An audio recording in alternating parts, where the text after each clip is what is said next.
Welcome, everyone. Thank you for joining us for today's webinar. My name is Tanya Nash, and I'm the board president of the Autism Faith Network. We are hosting this webinar today in honor of Autism Awareness Month and as part of our Accessible Faith Initiative.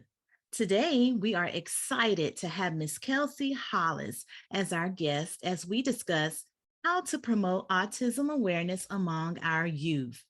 Now, we have just a little bit of housekeeping that we need to do before we get started. For those of you who are joining us on Zoom, please keep your microphones muted. We will have an opportunity for you to ask questions during our question and answer session at the end. You can type your questions into the Q&A box at any time during this webinar. We will answer as many as we can within the time allotted. This session is being recorded and it is also streaming on Facebook Live and YouTube. We will try to be sure to catch the questions that appear on all platforms that we are sharing. Now, it's time for me to tell you about our special guest. Kelsey Hollis is the reigning Miss Georgia. This past December, she was blessed to place 4th runner-up in the 2023 Miss America pageant. Kelsey is passionate about promoting autism awareness and has used her platform to spread this important message among youth. From her nonprofit organization, TABS, Teaching Autism Awareness by Siblings, to her social impact initiative, Autism Acceptance, a platform for change, Kelsey is working hard to make the world a better place for autistic persons and their families. We are thrilled to have Kelsey as our special guest today, and I can't wait for you to hear about all of the wonderful things that she has done to make this world a better place for autistic individuals. Welcome, Kelsey. Hello, thank you so much for having me. Thank you for joining us on today. So let's get started with our interview on today. Like I said in your bio, you are currently the reigning Miss Georgia. And in December, you won 4th runner-up in the Miss America pageant. On this journey that you've had with the many pageants that you have participated in, you've chosen to make your platform about autism awareness. Tell us why you've chosen this platform and how did you get your start in disability advocacy? Yeah, so for me, honestly, it was kind of a no-brainer. My older brother, Jeremy, was diagnosed with autism spectrum disorder when he was about 5 years old. We're only 2 years apart, so we were very close growing up. And I was able to kind of first-handedly experience some of the similar things that he went through. And I think that kind of prompted me to understand the importance of me understanding him as a family member, but also being an advocate, whether it's from the standpoint of a friend, even or as a sister. So it was a special journey, I think, being able to kind of adapt that to my pageant journey and make that the center focus of the difference that I really want to make. Hey, and so tell us about your brother Jeremy. What was it like, as the experience of being a sibling of someone with autism? And tell us about your brother. We want to know about him. Yeah, he's awesome. I have Mhm. to say, right now, he's actually in school at Middle Georgia State. He's majoring in graphic design. I think he kind of wants to go into cartoon animation. He's so intelligent, such a caring person. But I can say that when he was younger, he was on the lower functioning side of the spectrum. And so growing up, I think the things that we experienced as siblings and also just as a family, um, I didn't recognize that our version of normal was a little different from most people's until we got older. Like I said, we're only 2 years apart, but I'm a grade ahead in school. So when he was in 5th grade, I was in 4th grade. And so I really got to see everything firsthand. And again, that's kind of what prompted me to want to be an advocate. I think me of all people, I was placed in a position to really understand the things that he goes through. And that's kind of the perfect position to kind of prompt yourself to explain that to other people and educate others as well. Okay, so what have you learned from Jeremy? Patience, for sure. And I say that I think a lot of people hear patience when it comes to those who have autism or even just any disability in general, and they think that it's more so us giving patience to them. And honestly, I've seen him be patient with me a lot. Like I said, my brother's extremely intelligent, and I think sometimes him having the communication barriers that he does puts him in a position to kind of challenge himself a little bit and put me in a position also to understand what he's trying to communicate.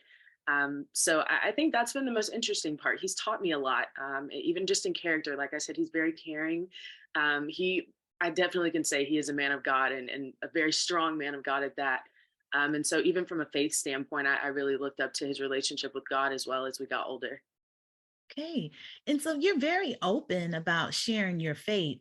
When you were growing up, what was it like for you and your family to attend church with your brother? Yeah, so like I said, when he was younger, he was a little bit closer to the lower functioning side of the spectrum. And so I think it was a little bit more difficult for him to be attentive in church.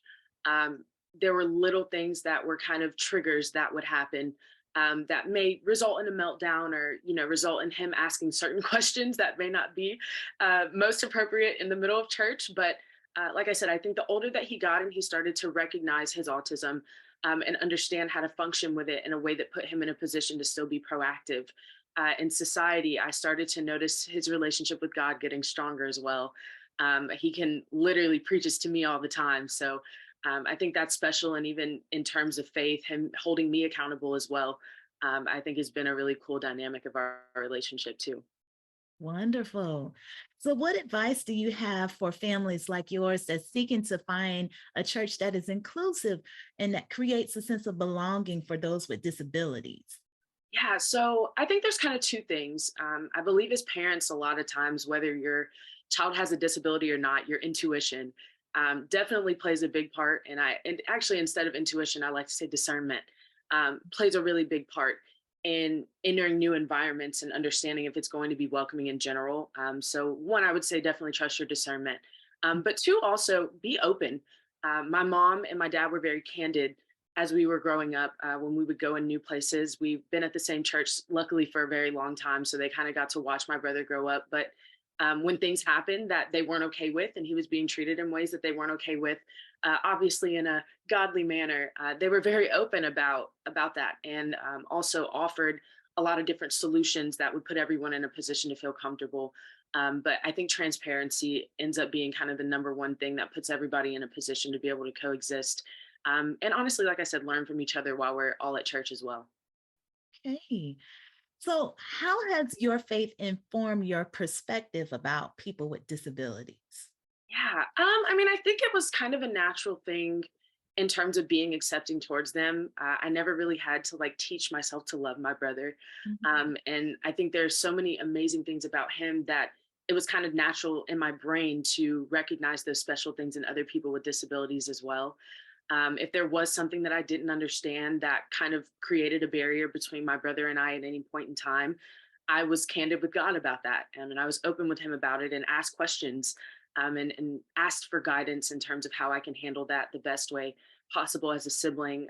And again, spilling over into my relationships with other people who have disabilities, as a friend as well. So I think it's kind of just given me a peace and kind of opened my heart to understanding that just because someone has a disability doesn't mean that they don't have something special to offer. And obviously recognizing that God sees all of us in his light as well. So if he can appreciate us, I think it's kind of the easiest thing that we can do to do the same. Yes. I think sometimes we overlook people in the Bible. I mean, the Bible even talks about people Yeah. who had disabilities and who were used mightily by God. Right. And I think that needs to be spoken about a little bit more, Yeah. to help eliminate some of the stigma that comes along with disability. Right. I agree. That's a good point, actually. Yes, I mean, you think about Moses, he had a speech impediment, but he still led the people, you know. Exactly. And but the other thing too that was beautiful about that was that his brother came alongside him and supported him along the way, just like you're doing with Jeremy. Yeah.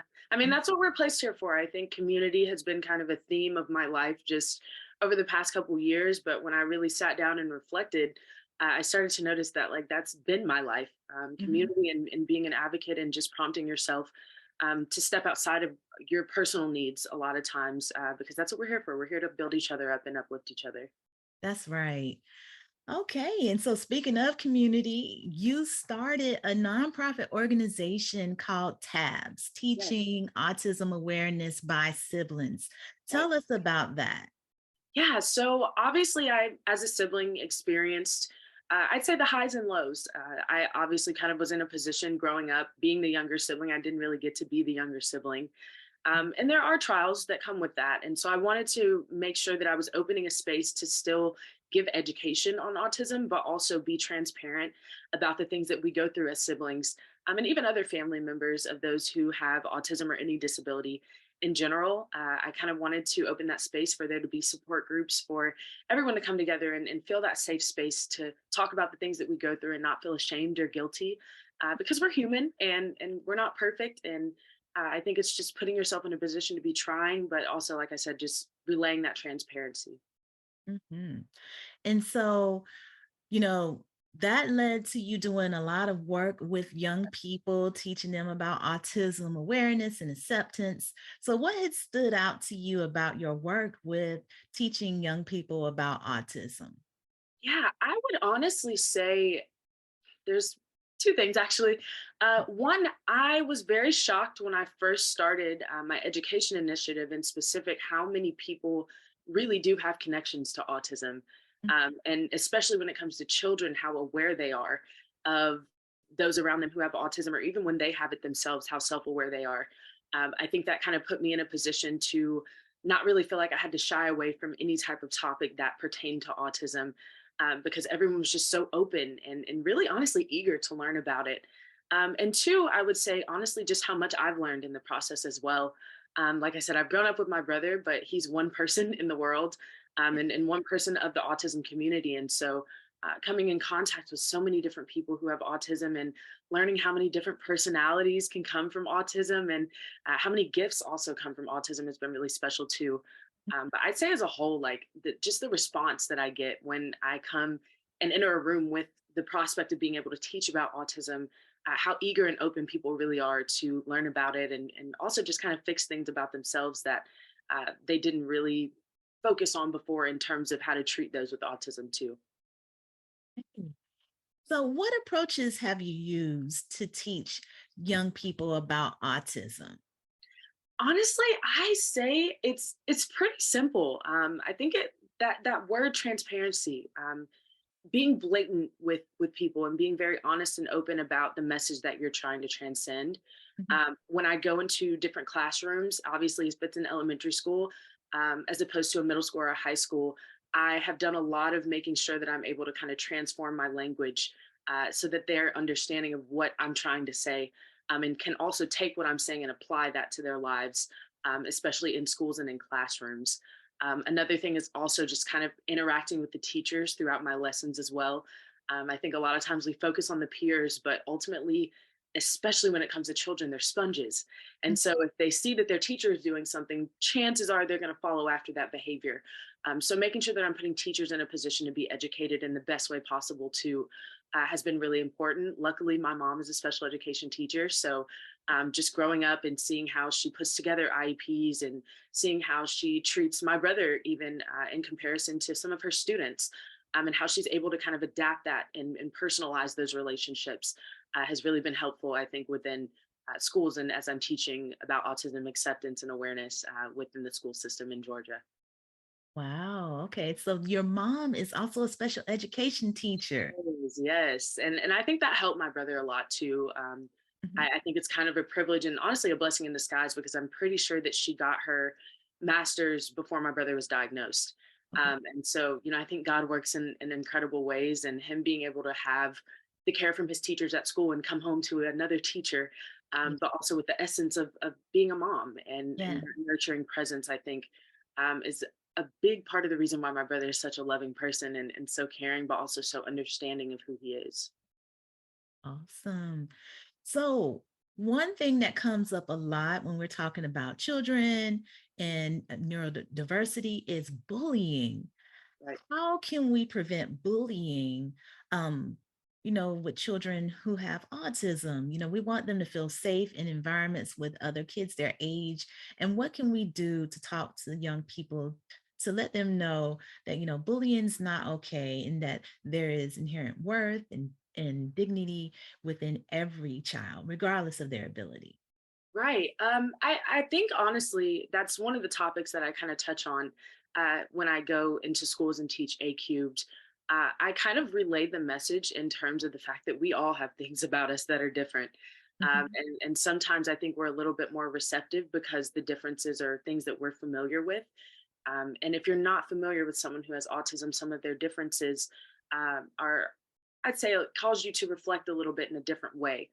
And so when I talk to children about bullying, especially, I'm very candid about that. I think it's more so teaching how to deflect bullying than it is preventing it.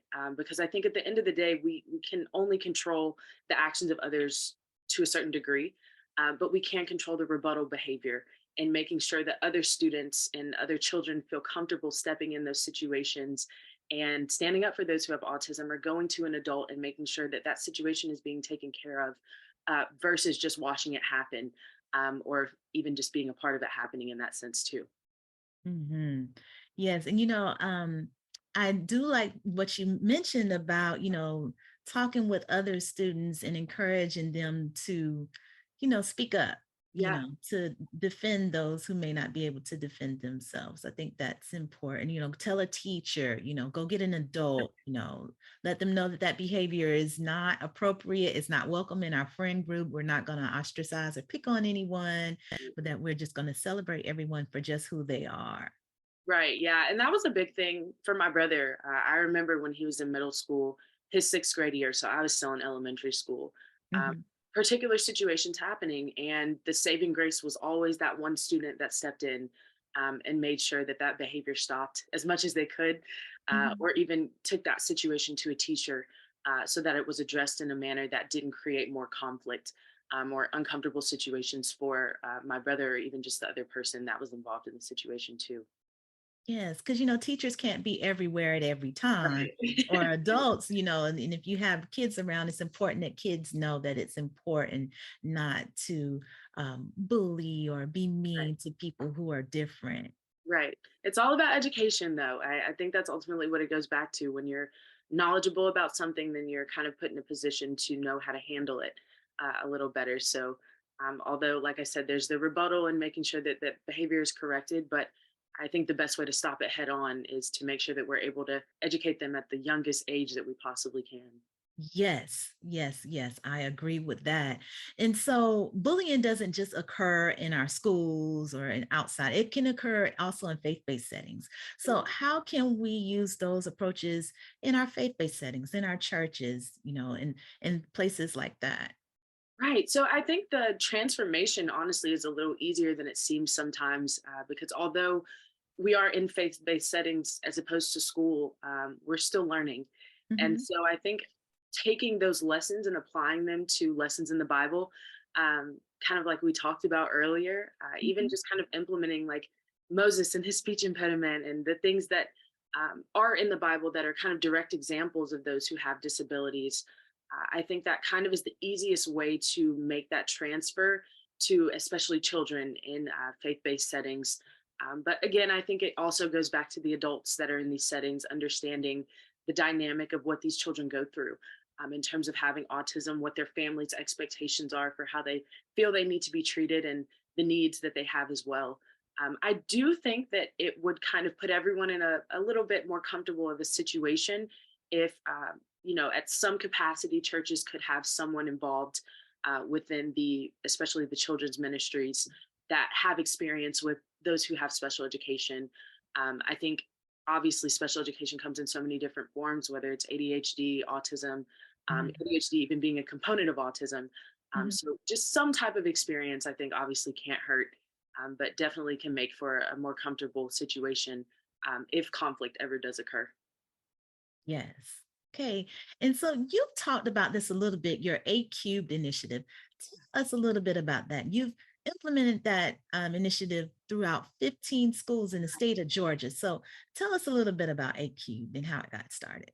Yes. So, like I said, I think advocacy obviously comes from an emotional standpoint for me.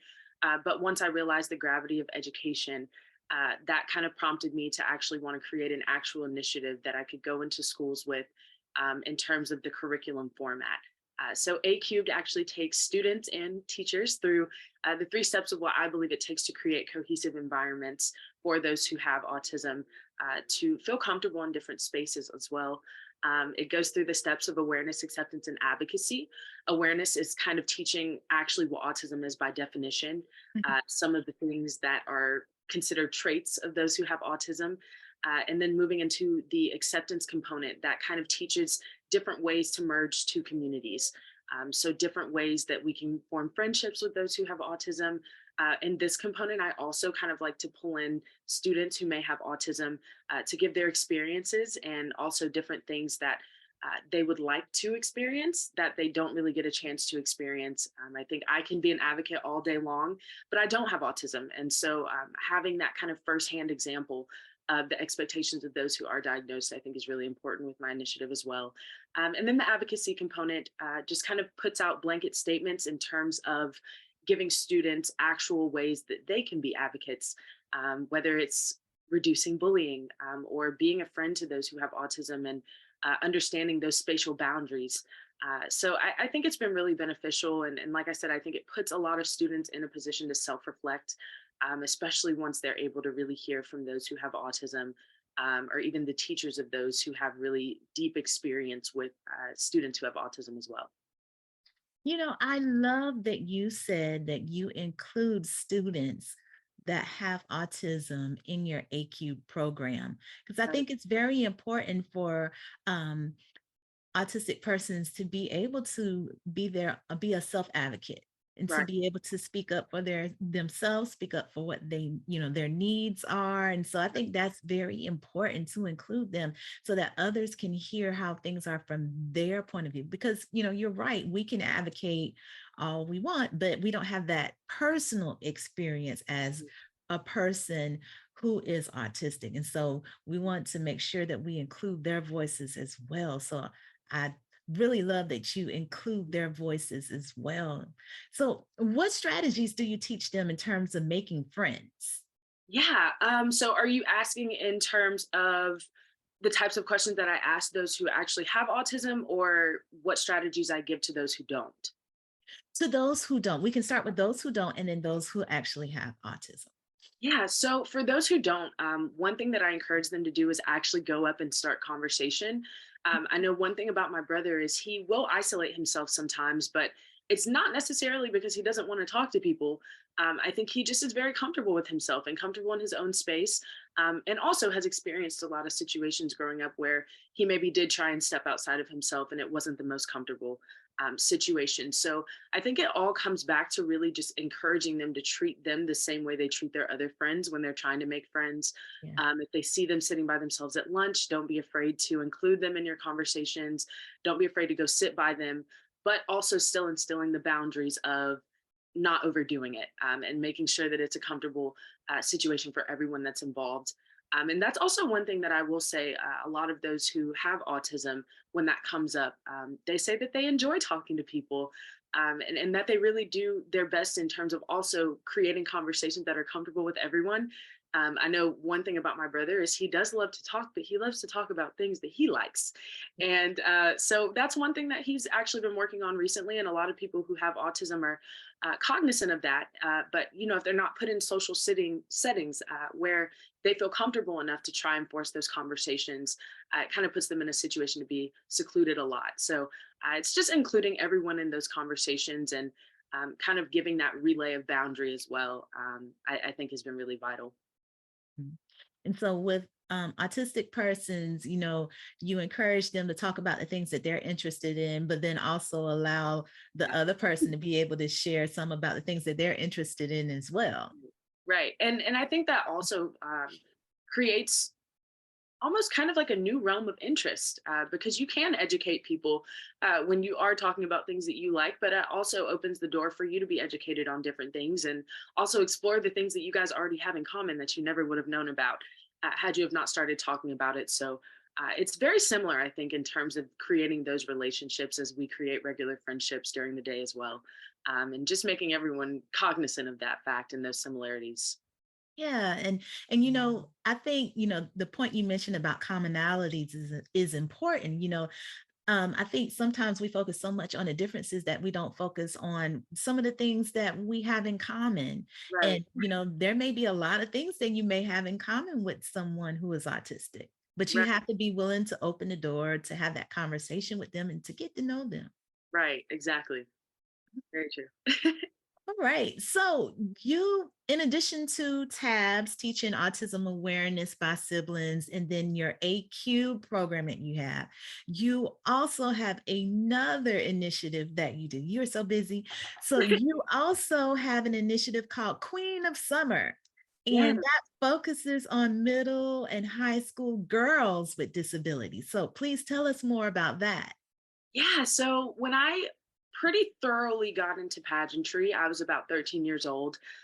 For me, that was kind of time of exploration and figuring out who I am and what How am. did you get into pageants? Oh, my mother forced me, Oh, actually. Yeah. My seventh grade year, I went to Fig and Mill Middle School, and that was the first year. And I'd say it had been like 10 or 15 years since they had had a pageant. And my cheer coach at the time was the director. And so my mom was like, "You're doing it." And I didn't really have much of a choice. I was blessed enough to win, though. And so mhm. I think that kind of gave me a little bit of confidence, but I didn't really start doing them consistently until I was about 13, which was my ninth grade year of high school. But the more that I started to do them, I started to notice I've always been pretty introverted. And for whatever reason, when I was on stage and going through the process of preparing, I started singing when I was about 3 years old. So it gave me another chance to perform. I felt so empowered, and it gave me a sense of self and understanding that I didn't have to be like every other girl that was on stage to still be appreciated. And I wanted to give that same opportunity to girls who have disabilities throughout Houston County as well. So that was kind of what prompted me to start the Miss Houston County Queen of Summer pageant.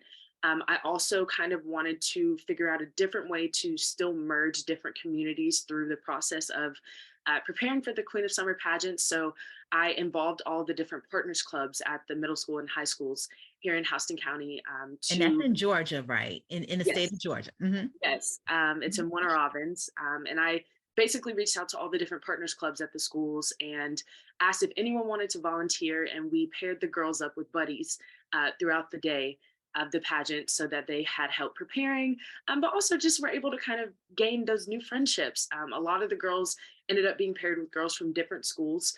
So that kind of put them in a position to talk to different people and different experiences as well, experience different things.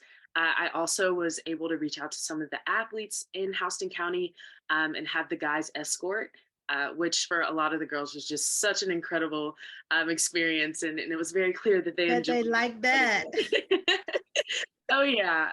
But yeah, I think it was just such a special experience. And I really enjoyed being able to watch things kind of from the background and just give them their moment to feel special. I remember the first year that I did it, there was a parent that came up to me afterwards and she was just in tears.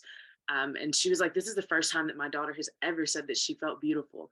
And I also had people, a friend of mine does hair and makeup. So I had her come in and do their hair and makeup. And it was really just a special.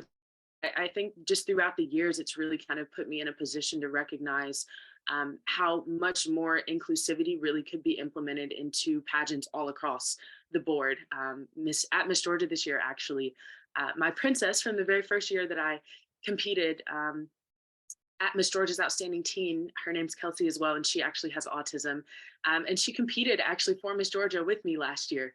And it was just a really special experience. So I'm hoping to just kind of still implement that, obviously, in the Queen of Summer pageant, but moving on into the Miss America organization too. Okay. So you've done work with siblings, you've done work with young autistic children and, other children. You've done Queen of Summer. What has stood out to you about your work with these three initiatives that you have developed? I would say probably just how similar a lot of the different components with them are. I've come in contact with a lot of different people who, may not understand the Queen of Summer pageant, the gist of things with that, but are super receptive to the initiative, or even vice versa. So I think it all comes down to being able to merge different communities through different activities. And when you do that, it also shows the versatility that those with autism have in society and the fact that they can go from competing in a pageant to also sharing their feelings and the things that they've gone through, but also sitting down with their families and talking about the things that they go through. And I think when you're able to do that, that also gives them a different level of confidence in themselves and knowing that they don't have to be a specific type of way to still have autism and be proactive in their communities and be proactive just in life and able to achieve the things that they want to achieve in their lifetime as well. And the thing that I love about the Queen of Summer pageant that you do is that you took something that you love and you created access for other people. Right. And I think that's beautiful. You know, for those who are watching, on Zoom or on Facebook or whatever, is if even if you're not in the pageants, maybe you have a Girl Scout troop. Maybe you can find a way to make your Girl Scout troop more accessible for people with autism and disabilities. Right. Or maybe you're active in cheering. Maybe that's a way, or football, or some other. If you think about the things that you do regularly in your life, you can consider, okay, there may be a way that I can bring more access to people with disabilities by you know, um, opening up that access to people. And I think that's important, that people with disabilities have access to every aspect in life. Right. Yeah. And I think it also was interesting. I obviously was tried to be very proactive in the process of the other Kelsey competing at Miss Georgia this year. But even in terms of the process of her competing and them making sure that she had the necessary accommodations that she needed in order to go throughout the week, they included her IEP and what the judges received. All of those things are put in place for a reason. And I think a lot of times people kind of see that as a boundary that is a little difficult to break when in all honesty that's kind of what they're placed there for. We need to use those IEPs in any setting that we possibly can in terms of creating accommodations and new environments for those who are diagnosed. And I think that makes a lot of different things and activities more accessible when we do kind of open our minds to doing that as well. Um, so, in addition to the three programs that you've created, you've done some advocacy work. You met with Georgia legislators in order to advocate for the passing of Ava's law, which requires insurance companies or certain insurance companies to cover up to $35,000 towards the care of those diagnosed with autism here in the state of Georgia. So, tell us a little bit about that experience that you had with Yeah. advocating for Ava's law. So as soon as I saw that it was even on the table, I knew that I wanted to be proactive in that. Early intervention is just so important. And I think the earlier that families are put in a position financially to be able to support the process of early intervention, the easier that care comes. And developmentally, they're just able to gain so much from it. My brother was able to gain so much from early intervention. Luckily, we were in a financial position for him to be able to make that actually a sustainable process. But I recognize that not everyone is. And even from seeing a lot of my mom's students, that was something that became very apparent to me at a very early age. So that actually was the first year that I ever did the Miss Queen of Summer pageant. And I was very adamant in bringing the girls that won with me when I went up to meet with the legislators and talk to them. Like I said, I can be an advocate all day long, but I think people really do need to see firsthand examples and also just giving them the space to really talk about the things that they go through and why they need insurance coverage for certain psychological care. So I think that was the really cool part about it because I could literally just sat and watch them talk. And it was interesting just how self-aware they were in terms of themselves, but also what they need.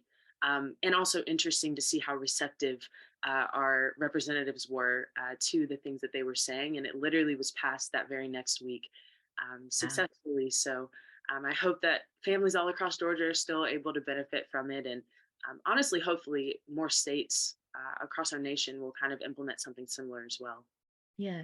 You know, it's sad that there's help available, Mm. but that everyone doesn't have access. And Exactly. we need to continue to fight to make sure that that everyone has access to early intervention, with Right. the speech therapies, occupational therapy, or whatever kind of therapy is needed to make sure that a person makes the gains that they need to be successful, to be their best self. Right. And I think it's interesting too. A lot of people don't realize the benefits of it Mhm. in terms of actually making that accessible. My brother was going to speech pathology classes when he or sessions, I should say, when he was very young. And like I said, we're 2 years apart. So when he was 5, I was 3, literally sitting in speech pathology classes and pretty much being taught how to speak. Yeah. I think there's so many different things that can benefit from both sides of the train. And if we're kind of able to put everyone in a position to reap those benefits, I think the inclusivity that goes along with that, a lot of people will really appreciate. So, what are your recommendations on how family members can advocate for their loved ones? Again, transparency. You've got to be open about the things that you go through. And I think a lot of times when we think about advocating, we think about the good things, Mhm. but being open about the difficult things is, I think, what leaves the biggest mark on a lot of people. I hear people say all the time, and one of my favorite quotes is that people might not always remember what you say, but they'll always remember how you make them feel. Yeah. And so, in an advocacy setting, I think it's very important that you're able to kind of take the things that you've gone through and spill those things to people so that they understand that this is not something that's simple and it's not something that's easy. It's actually very intricate, and it's important that we're all able to be accepting of that um, as we kind of come in contact with different family members and different experiences. But also just like give yourself grace because that was something that I had a hard time with when I first started my journey of advocacy. I would feel guilty talking about certain things, and I would feel like it almost was kind of wrong for me to be spilling certain information. But I remember my brother actually like thanked me one time after he came to one of my pageants, and my onstage question kind of had something to do with my advocacy journey. And I think when we recognize how much those who have autism appreciate knowing that there's always going to be someone in their corner, that they know, in all honesty, doesn't really benefit from being an advocate. You're just doing it simply because you love them. As a family member, I think that's kind of the best thing that we can do. And you've said the word transparency a lot Yeah. during this webinar, and I think that might be the word of the day. But also, when you're talking about advocacy, I think transparency is very important, because when you're transparent with sharing your experiences, then other people seek you out because they realize that they are not alone, and Yes, there are exactly. other people experiencing the same thing, and then they can gravitate to you. You all can work together to make bigger changes so that things can be better for everyone, Yeah. versus being over in your own silo, dealing with it, trying to handle it on your own. When you speak Yeah. up, then there's other people that can come alongside with you and Mhm. help you along the way. And that was literally me for a really long time. And I remember one time my mom told me that I needed to stand in my fire, and I didn't really understand what she meant by that for a long time, actually. But I remember reading this story in the Bible about the Hebrew children. There was a burning bush, Mhm. and pretty much the bush was burning, and nothing else around it was. And the thing that blatantly came to their minds was like, surely this must be God. And I think when I reflected on that story in itself and applied that to what my mom said about standing in my fire, I recognized that I was doing so much to try and make everything look perfect, not necessarily hiding the fact that my brother had autism, but hiding the things that he goes through, and hiding the things that we as a family go through. And I kind of learned to stand in my fire in the sense of just recognizing that you never know who else could be going through the same exact thing that you are. And I think God has put us in a position to be vessels, but also to kind of play off each other in that sense of understanding that you're here to minister. You're here to share your experiences so that others know, not just that they're alone, but that God has the power to change your circumstance and make your circumstance better.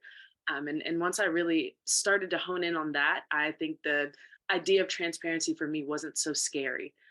So I think that's kind of what it goes back to. If someone is having a hard time being open about your experiences, understand that there's somebody, even if it's just one person on this earth, that understands and is going through the same thing. You're not alone. Yes, our testimony is powerful. Yeah, all the time. Yes, you have to be willing to share them. There's Yeah, a lot of breakthrough that comes with sharing. right. Mhm. So, your reign as Miss Georgia comes to an end in June. Does. What is next? Well, tell it before I ask you what's next. Tell us about that experience, and what's next for you.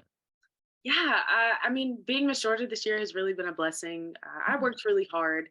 And so I kind of knew coming into this year, if I was blessed enough to win, I wanted to make the absolute most of the opportunity.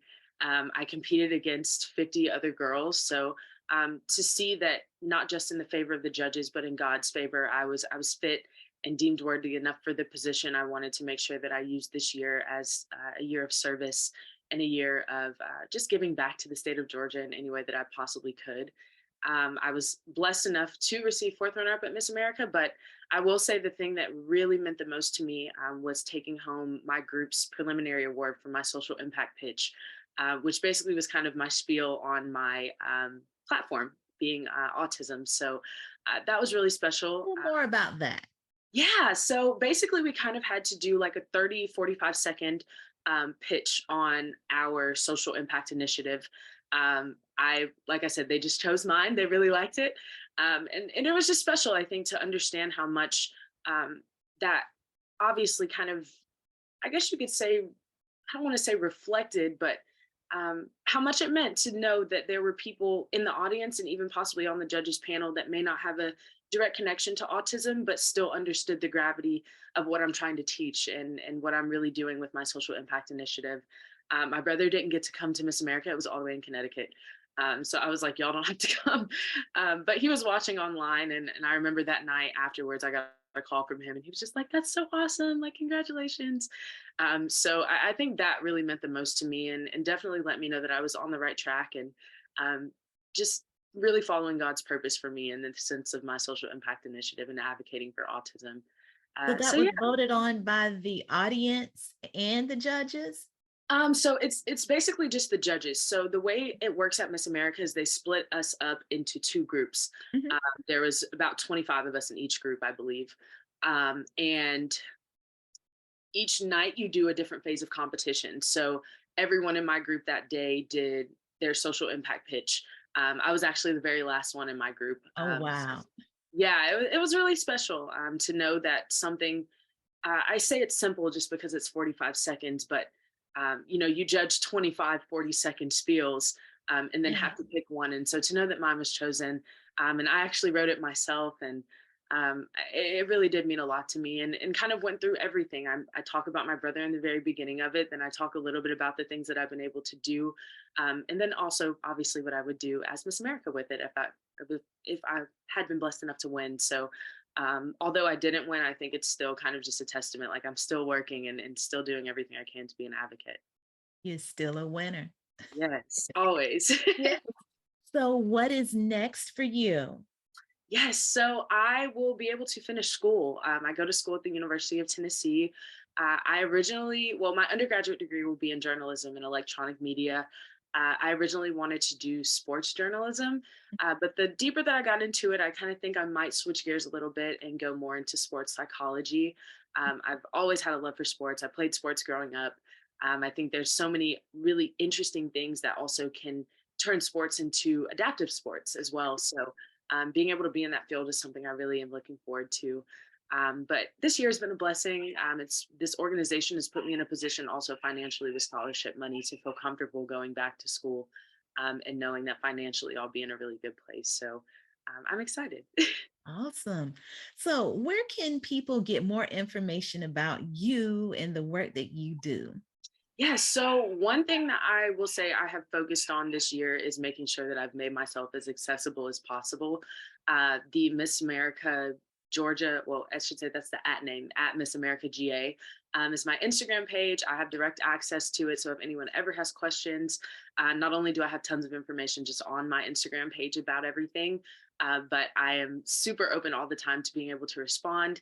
My email is also kelseyhollismao@gmail.com. It's super easy to reach me through there as well. I also have a Facebook page that's just a blanket Miss Georgia. So, like I said, I think being accessible is one thing that's also really helped in my advocacy journey this year. I've even had people with autism reach out to me and just having questions and wanting to talk and also just wanting to know different ways that they can get involved and even bring me to schools and different events to talk about my initiative. So don't ever hesitate to reach out. Like I said, my Instagram is at Miss America GA. Facebook is Miss Georgia, and my email address is kelseyhollismao@gmail.com. Wonderful, wonderful. So that ends my questions. We have an audience with us. Let's see what they have. Does anyone have any questions today? If you do, please put your questions in the Q&A or the chat, and we will respond to them as we can. Now is your turn to ask questions about how we can promote autism awareness and acceptance and inclusion among our youth, or any questions that you have for Kelsey. Don't be shy. You can type your questions in at any time. Be happy to address them. Thank you to everyone who has joined us on the call today. We really appreciate you joining us, and I'm sure there will be many others who will be watching the replay of this as well. We know some people are working during the day, and so we want to make sure that this is accessible to people, because Kelsey has shared some amazing truths and some amazing tips for everyone. And I have to also thank you just for all of the work that you've done. I think being able to tie autism and faith together is not the easiest, just in terms of actually even thinking to start that. And it's something we need so much more of. And I personally think you're doing an amazing job. I've even just been able to learn a lot in the short period of time that we have gotten to connect. So I'm praying and just hoping that the journey for you just continues to grow, because I know you guys have changed so many lives already. Thank you so much. That was very kind of you. So look, we have a question. Okay, Awesome. what is the biggest obstacle you faced when advocating or attempting to educate others? That's a good question. Yeah. So I have met a lot of people who are very receptive to being educated on autism, but of course, you do come in contact with some people who aren't as receptive to it, especially when you're in middle schools with younger children who just, may not be open to understanding different things that are outside of their norm. So I think again that just kind of goes back to my language in terms of how I'm able to communicate with them. But ultimately, I'd say overall, the biggest obstacle kind of does, in some cases, become the language. When you are going from talking to children who are 4 or 5 years old to speaking with teenagers who are basically about to be adults at 18, 19. But ultimately, like I said, it's just kind of a planning thing. I'm able to adapt the PowerPoint that I share with it if I'm in private classroom settings in a language way that's super easy and simple. But a lot of times it can get a little difficult if I'm not in a situation where I can use that PowerPoint and I'm just having to actually speak off the top of my head and transferring that language. And you said you were a journalism major. So how has that helped you in your advocacy work too? Because I'm sure some of those courses you've had in your journalism work has been very helpful. Oh yeah, I think the research aspect of it has been very helpful. But I also think in terms of just understanding, like you said earlier, how important it is to involve those who actually have autism in the process of education, recognizing what questions need to be asked in order for those who are watching and listening to understand what those with autism need. Because I can get up there and say, okay, well, how does it feel to have autism? And that's not really going to help those who don't understand what they go through. So recognizing that it may be a little bit more substantial to ask questions like, "What can I do on a daily basis to make you feel more comfortable when you're in class?" Yeah. I think has been something that a lot of the children are a lot more receptive to, especially if the child that has autism doesn't talk a lot on a daily basis. I think that gives them an open floor to actually be able to share parts of themselves that a lot of their peers haven't experienced yet. Okay. Are there any more questions from our audience? We have time for at least one more question. And thank you to the person that asked the other question. That was a very good question. That was. Mhm. Because, obstacles do pop up. They do. It can be challenging, to Yeah, educate people about autism. right. And not to give up on it, because I think a lot of times when people are advocating and they hit those roadblocks, that's kind of when they start to stray away. Yeah. Um, and those roadblocks end up being what kind of makes you want to actually, or should make you want to dig a little deeper into it to figure out different ways to be a better advocate too. Absolutely. Okay. So if there are no other So we got one questions, more. oh, there is one. Okay, thank you. Somebody came through. Let's see. As a sibling of a child with autism, how did you adapt growing up? um, Oh gosh, that's actually a really good question. Mhm, Well, like I said before, it was never hard for me to love my brother. That was something that I naturally just, he's an amazing person in general, outside of the fact that he just is my blood. But I will say, adapting in terms of recognizing that even though I am the younger sibling, I did have to grow up a lot quicker than a lot of younger siblings typically do. I had to recognize that my brother not getting a spanking for something that I would get a spanking for wasn't because they were treating him better than me or because they liked him better than me. I actually was just told recently in confirmation with that um, spanking children with autism is kind of a touchy subject because a lot of times that teaches them to hit. So you have to figure out different ways to discipline them. And that just being an example. But I had to kind of pull out a selfless side of myself at a very young age to recognize that um, my brother just has to go through life differently than I do, and it wasn't about anything being worse or better for me, just different. One thing my mom always used to tell me growing up is that fair doesn't mean everyone gets the same thing. It means everyone gets what's best for them. mhm. And every single Say time that that again. That's good. fair does not mean everyone gets the same thing. It means everyone gets what's best for them. Mhm. And the older that I got, obviously, I kind of understood the words that she was saying, but I was then able to actually apply that to my logic with my brother in situations where I would get a little frustrated, or even when something would happen that was outside of him and I didn't know how to fix it. Because I did want, you have that desire as a sibling because you love your brother or sister to fix certain situations for them, or if anything, make it better in any way that you possibly can. So it was a journey. I can't sit back and say that it wasn't. Even moving into my adult life, now that my brother is a lot more high functioning and I'm obviously coming into different experiences, understanding that sometimes it's okay to like relax and I can be transparent about the things that I feel. I don't always have to put other people before myself. That's something that I've just kind of learned to naturally do. So learning to put myself first in certain situations is kind of a rebuttal that's come from, I think, how I grew up. But that's a process and it's a part of life. And I'm still blessed and very thankful that I was in the position that I was in growing up. Thank you for your transparency on that question. That was Yes. definitely good. All right. Well, it looks like we've run out of time for all of the questions. Kelsey, do you have anything else that you want to share before we start wrapping things up for this webinar? No, I think you hit on everything. Like I said, you guys have my contact information if you are interested in me visiting any of your organizations or schools and actually teaching A cubed on a first-handed level. I will do my absolute best to make sure that I can make that possible. But thank you for having me today. Like I said, thank you so much for everything that you do and just all the lives that you guys touch in the process of being advocates for not just autism, but faith as well. All right. So thank you so much, Kelsey, for joining us today. We really appreciate all of the wisdom and the personal experience that you've shared on today. So I'm going to tell everyone a little bit about the Autism Faith Network as we close out. The mission of the Autism Faith Network is to promote autism awareness, acceptance, and inclusion in local and faith-based communities all over the world.